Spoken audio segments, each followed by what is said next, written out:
Jadi Anda berada dalam jaringan tipu daya syaitan yang sangat besar dan kelingahan yang teramat buruk.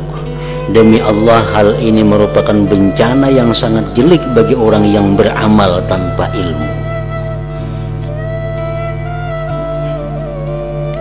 Sembahyang contohnya. Sembahyang ini bisa diterima Allah bukan hanya kita tahu syarat rukun-rukunnya, pembatal-pembatalnya. Bukan hanya itu. Soalnya sembahyang syaratnya cukup, rukunnya pas, pembatalnya dihindarinya.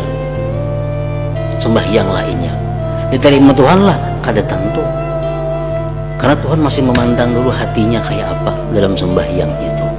Nah, jadi perbuatan hati ini sangat menentukan diterima atau ditolaknya amal. Selain apa yang tersebut di atas, sesungguhnya amal-amal lahiriah itu ada hubungannya dengan amal-amal yang samar, amal hati.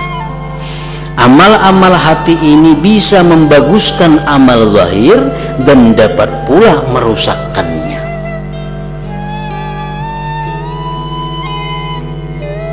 Amal hati itu seperti ikhlas, riya, ujub, itu amal hati, mengingat anugerah Allah dan sebagainya.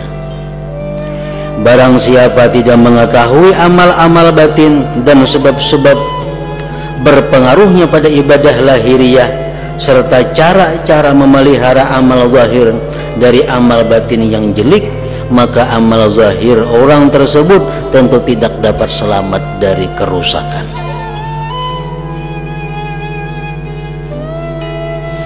Akibatnya ia kehilangan amal zahir dan sekaligus amal batin.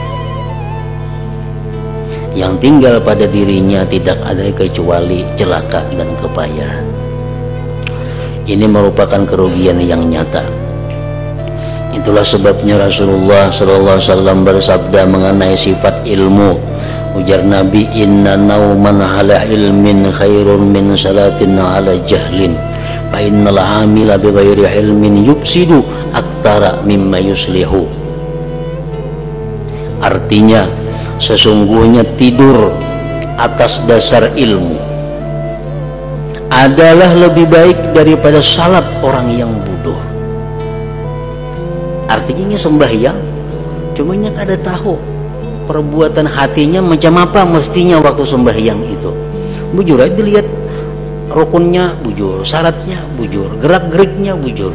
Tapi nya kadang mengaji tentang bagaimana meletakkan, mengatur hati waktu sembahyang itu. Nya kadang menuntut itu.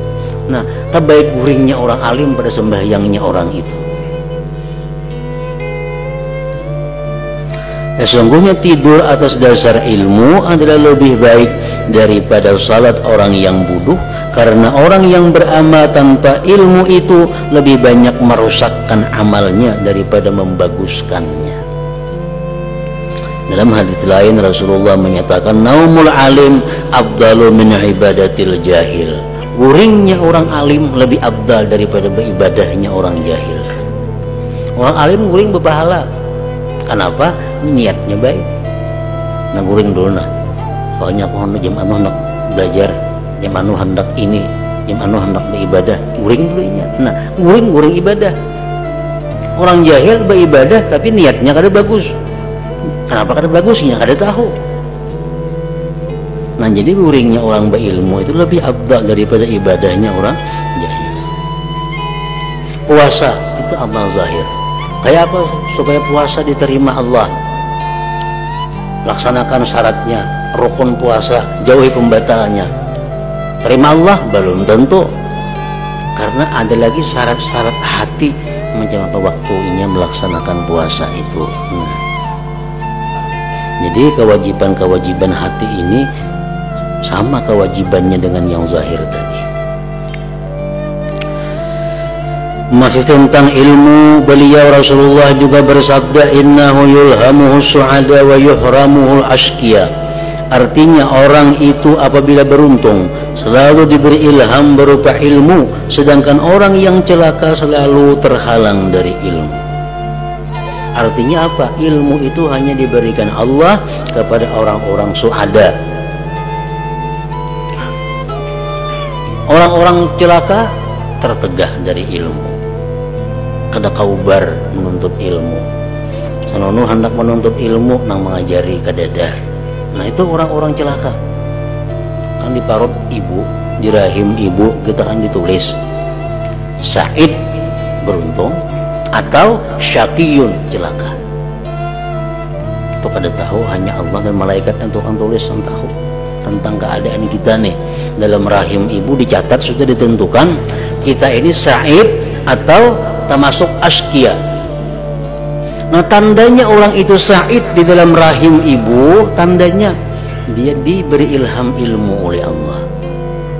Nya gemar menuntut ilmu, dimudahkan jalan-jalan ilmu, ini orang Sa'id tandanya. Kalau orang ini selalu kesulitan dalam urusan ilmu, nah ini tandanya orang celaka. Sebab wayuh ramuhul askia, ditegah ilmu itu kepada orang yang ditetapkan sebagai syaqiyun. Maksud sabda ini wallahu a'lam, orang tidak mau belajar kemudian celaka dan berpayah-payah mengerjakan ibadah dengan cara yang menyimpang dari yang semestinya, maka ia tidak memperoleh apa-apa kecuali kesulitan. Semoga Allah melindungi kita semua dari ilmu dan amal yang tidak bermanfaat. Nah karena hal inilah para ulama yang zuhud dan mengamalkan ilmunya sangat menaruh perhatian terhadap ilmu. Sebab pokok perbuatan menghamba, menyembah, beribadah kepada Allah, dan pokok ibadah serta melayani Allah penguasa semesta alam adalah ilmu. Demikian pandangan para pemilik mata hati serta orang-orang yang ahli menerima pertolongan Allah. Nah, sesudah Anda mengerti benar-benar tentang apa yang kuterangkan ini, yakni taat dan ibadah tidak bisa berhasil bagi hamba dan tidak dapat selamat jika tidak menggunakan ilmu, maka Anda wajib mendahulukan ilmu yang ada hubungannya dengan ibadah.